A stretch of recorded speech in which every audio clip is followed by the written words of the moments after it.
total VAT collection is not even enough to pay for the salaries of all our employees.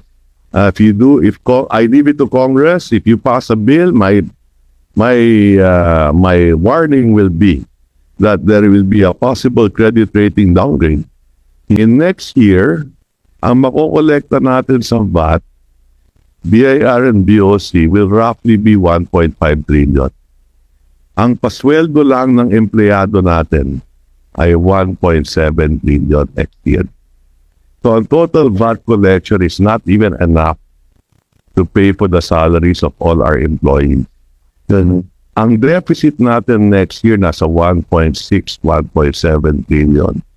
Lahat ng capital outlay natin, ibig sabihin lahat ng tulay, kalsada, school building, hospital, inuutang natin. So kung magbabawas pa tayo ng revenue, baka pati ang current operating expenses natin uutangin na rin natin.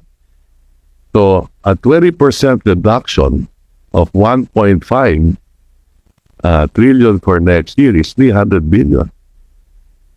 So yan yung sinasabi ng 12 to 10. Ang halaga niya 300 billion. Kasing laki na rin ng budget ng Department of Health. So palagay ko baka hindi pumayag si Senator Bongo dyan. Nagising si Senator Bongo.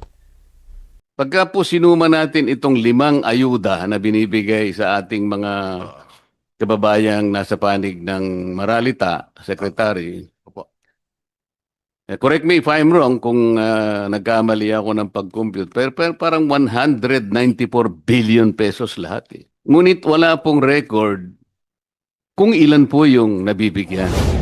Medyo may pagka-radical pero baka practical, baka sumang-ayon naman po kayo.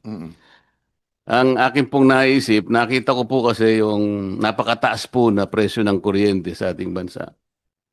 Naisip ko, Mr. Secretary, na imbes na ayuda na lang ibigay natin, na wala namang datos kung na ito'y naibibigay sa about 25 to 27 million Pilipinos, hindi ba maganda ka kung sabihin ko na lahat ng kumukonsumo ng elektrisidad, let's say 200 to 234 kilowatt hours, ilibre na po natin yun.